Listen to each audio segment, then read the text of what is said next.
Hey, we're here with Buda Real Estate, episode 5, and we're here with the local expert, Adrian Salas. I feel like he brings a lot to this episode. We're really excited to find out, being that he's born and raised from Austin.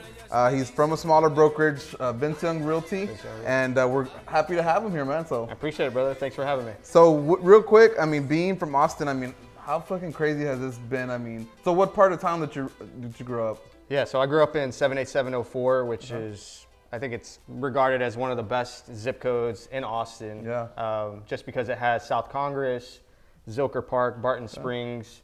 It's literally like South Austin, so it's south of the river. But yeah, the whole real estate market there has changed. My dad bought a house in the 70s for $70,000, and now like the median price range is around $800,000 to $1 million. Holy fuck, so that's crazy. It's it's drastically changed, but I'm proud to be from Austin, South Austin, born and raised. Yeah. I think the market is rapidly changing. I've been in the real estate game for about 6.5 years. Full time now for about 3. Before that, I did a lot of marketing and sales. I did real estate software, so super familiar with brokerages and a lot of people around the country, how they operate. I'm with Vince Young Realty. Vince Young's actually like the football player from UT. He's one of our business partners in the LLC. We're trying to get him a license as well. But it's me, so him, he's gonna and show homes? I don't know. That's crazy. Showing up fucking Vince Young showing your home. Every closing we do give an autographed football. So that's one of the perks. And if you come to one of our client appreciation parties, he's definitely there. Wow. And that's good, man. So we definitely have a unique fact that he's a partner in it. And one of my other partners, Rick Orr, is also heavily based in tech here in Austin. So with that, we're kind of a good trifecta of partners. So the whole company itself is, Austin based. Super Austin based, Longhorns, we still help Aggies. So if you're an Aggie fan, don't be scared to work with us. Yeah. But man, it's pretty fun having a brokerage here, being a partner in the brokerage and just growing it from scratch. That's awesome. Being from Austin, everybody calls me a unicorn. It's like, it's kind of weird to me. It's like, everybody's like, oh, we don't see too many people from Austin, which is like strange to me. But I still have a lot of friends that live here, work here, play here, and they still live in South Austin, and I run into them often. But I always run into people that are like, oh, it's a unicorn. Maybe they don't hang out with people from Austin. Wow, that's is it because just because they finish, they go somewhere else to school, or is it the cost of living? Or I think so. I think it's a mixture of both. Yeah. A lot of people end up moving. There's a lot of transplants here. A lot of people from California, obviously. A lot of people from all over parts of the country. They just really love Austin. Right? Yeah. It's like when people move here, they move here. The cost of living's so good, compared to like California places like that. I was gonna say, like, calm down there, bro. It's a little bit higher, but I think a lot of people just really enjoy Austin. They love the culture. You got Tex-Mex food here, still pretty authentic. A lot of good restaurants, live music, and then you have something for everybody. It's a good mixture of a city, a good landscape, even for people like in finance, tech. So we may be eyeing a couple slots right now. So I'm glad you mentioned that. So what is your clientele? Are you working with a lot of people from California, high school buddies? Are they calling you up like, hey, dude, what's up? What's your client base like? Yeah, our client base, so it varies. So personally, I work with a lot of investors. Okay. For any new agents watching this, one of the main things that I took to heart when building my business was there's riches and niches. So, find your niche, work on it, build it, and get rich. Yeah, right? That's good. But that's good. One of my things is investors, and there's a certain way that I attract them. Obviously, I'm not going to disclose it because I don't want people competing with me. Yeah. But literally, if you focus on one avenue and one way to serve your clients in one way, I think and you specialize in that, those people will just come back to you. They'll refer you, and they'll treat you like the professional that you are.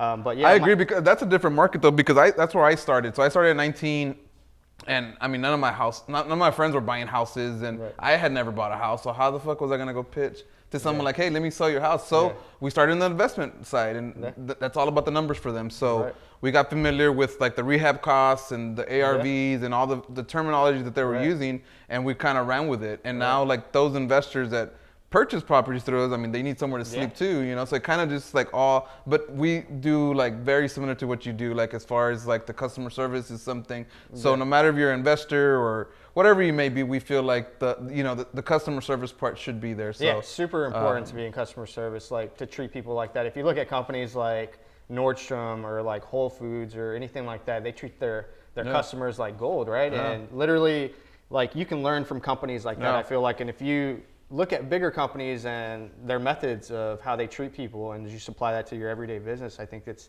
something valuable. It's like, that's good. Even if they're selling, different type of items, they're not selling real estate, but I think there's a lot to learn from that. But yeah, our clients, I do a lot of investors. My partner deals a lot with tech people. He's a founder in a couple tech companies, and then Vince obviously has connections in the sports world. Yeah. So we're like the perfect trifecta. I do investors. We have tech clients. I do have a lot of customers or clients that work at like Facebook, Google. Wow. Even investors, right, that work at Facebook. It's funny. I actually recently had one client. He worked at Facebook in Seattle. I helped him invest in a property about a year and a half ago.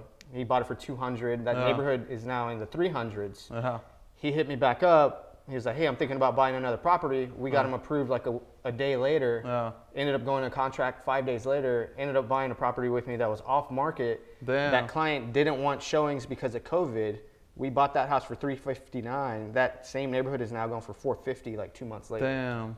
So, and that guy works at Facebook. But I mean, it's kind of like, obviously the situation, that rarely happens. I mean, to have it all, but I feel like if you're prepared and you're educated, know your numbers, shit does happen like that. Right, and this is a young guy. Yeah, he's like not, institutional investor. He's just a young guy, works at Facebook in his 20s. But yeah, that repeat client aspect is something that we strive for. Is like, once you close a deal, even with investors, they're not going to live in the home. Yeah. It's like, what type of gift do you give them? Typically, you're doing closing gifts. You're buying them a little picture frame of the house or something. But you learn your. You find them another deal. There you go. Exactly. That's your here's your gift, brother. Here's another one. Yeah, I made you another 100,000. Yeah, right. So everyone's talking about the market, how crazy it is. Obviously, there's the media on social media. Like everyone is saying how like insane it is. Like, what is something that you've seen as far as like the struggles, just being active in it, being full-time realtor? What is something that you've taken from all this craziness? Like, what are you dealing with pretty much? Yeah, so when I think about that question, I think about the struggles as like me as an agent, being in it every day. It's definitely hard, submitting offers. I can't fathom what it's like to be a new agent in this market. Insane. Having to put in 10 offers for one client or 20 offers. It's really time consuming, and it's also super stressful, right? Because it's an emotional process. Exactly. You're dealing with somebody that wants to live in the house most of the time if you're not working with an investor. Is waiting to hear back if they won the deal. So super hard right now for multiple offers. How do you calm your clients down? Do you text them, call them? What? A little bit of everything. I think that my conversations with them help them build confidence within me as an agent to show them what I'm doing. You know what I mean? Like, if you're super confident and just, have done this before and they trust you fully and you tell them the truth, right? You may or may not get this property. And that's just the market. So setting expectations, preparing them. But they know that you're working your ass off for them. If they're like, Adrian wrote another offer for me at 10 p.m. Okay. And then they're like, all right, this guy's working for me. He's informing me and he's working his ass off. So sometimes, it makes sense. Sometimes it doesn't, especially for new agents. It's super hard because it takes them a while to get that paycheck. It's funny because everybody like in San Antonio, we're looking at Austin. Like, who the fuck are you guys looking at? Like, California? Like, it's weird because like we could see ourselves eventually. Everyone's like, oh, you're gonna get like, the people like stupid asses. They're like, oh, you're gonna get like California. Like, no, we're gonna get like Austin first, and then we'll probably get like. But it's just like, what are you guys? Is it California that you're looking? Like, what is your expectations? I mean, I think there's a little bit of influence and a little bit of insight to take from those markets to where, California was like that before. The Silicon Valley and the Bay Area are still like that. People were overbidding and, the market softened up for them. It's a little bit different. People are moving over here now. So I don't know. I think Austin's kind of up there with California being one of the top real estate markets. It's the big conversation with everybody, whether you're in tech, finance, different industries. People just mention Austin real estate. They automatically think, what's going on there. So that's kind of a struggle to kind of foresee the future. We don't know what it's going to hold, but we do know that Austin's going to be a really good landscape for anybody that's buying here. I highly recommend buying now just because I don't think it's going to get any cheaper. I think Austin's just going to continue to be a really dynamic and diverse economic landscape to where it's going to have value for anybody that's buying here in the future.